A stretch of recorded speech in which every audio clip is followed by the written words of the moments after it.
यह कहानी अली नाम के एक टूर गाइड और उसके असिस्टेंट दीपक की है, जो 2016 में घटी एक सच्ची घटना पर आधारित है। अली को बचपन से ही घूमने और कहानियां सुनाने का शौक था। इसी शौक के चलते उसने टूर गाइड का पेशा चुना।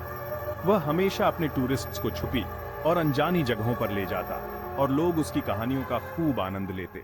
एक दिन अली और दीपक मसूरी के पहाड़ों में एक छुपी हुई और डरावनी जगह की खोज में निकले, जिसका नाम था लंबी देहर माइंस, इंडिया की सबसे हॉन्टेड जगहों में से एक। अली ने सोचा कि अगर वह इस जगह को खुद एक्सप्लोर करेगा तो अपने टूरिस्ट्स के लिए एक नया और अनोखा अनुभव तैयार कर सकेगा।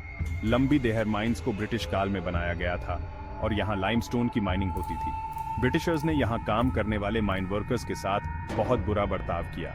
अनसेफ कंडीशंस और अस्वस्थ माहौल के कारण 1990 तक करीब 500 वर्कर्स और उनके परिवारों की मौत हो गई थी। इस वजह से सरकार ने माइंस को हमेशा के लिए बंद कर दिया। हालांकि माइंस के बंद होने के बाद भी यहाँ से चीखने, चिल्लाने और खांसने की आवाजें आती रहती हैं। कहा जाता है कि माइंस के पास जाने वाले लोग या तो पागल हो जाते हैं या फिर अपनी जान से हाथ धो बैठते हैं। लेकिन अली इन बातों पर यकीन नहीं करता था। एक शाम वह और दीपक लंबी देहर माइंस की ओर चल पड़े। माइंस तक पहुंचते ही चारों ओर का सन्नाटा और डरावना माहौल उन्हें घेरने लगा। अली ने तय किया कि वह थोड़ा अंदर जाकर माइंस को देखेगा। दीपक उसके पीछे पीछे चला, लेकिन जैसे ही वह अंदर घुसा, उसे ऐसा लगा जैसे कोई काली परछाई उसके सामने से गुजरी हो। उसे एक अजीब सा भारीपन महसूस होने लगा और उसका सिर दर्द से फटने लगा। दीपक को लगा कि कुछ गड़बड़ है, पर उसने अली से कुछ नहीं कहा।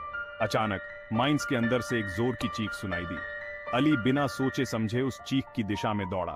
जैसे जैसे वह आगे बढ़ा, उसे एक छोटी बच्ची दिखाई दी जो एक पत्थर के पास बैठी अपनी गुड़िया से खेल रही थी।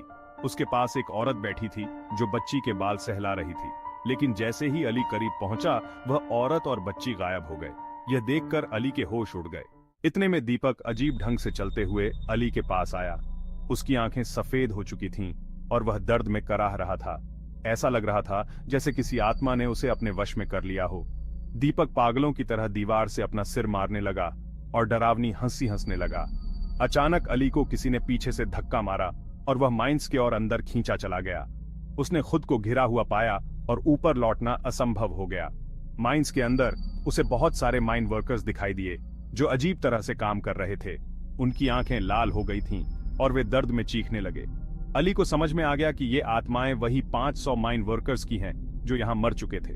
वह वहां से भागना चाहता था, लेकिन रास्ता खत्म ही नहीं हो रहा था। धीरे धीरे उसकी हालत भी खराब होने लगी। उसकी खांसी तेज हो गई और उसके मुंह से खून निकलने लगा। अंततः वह बेहोश हो गया।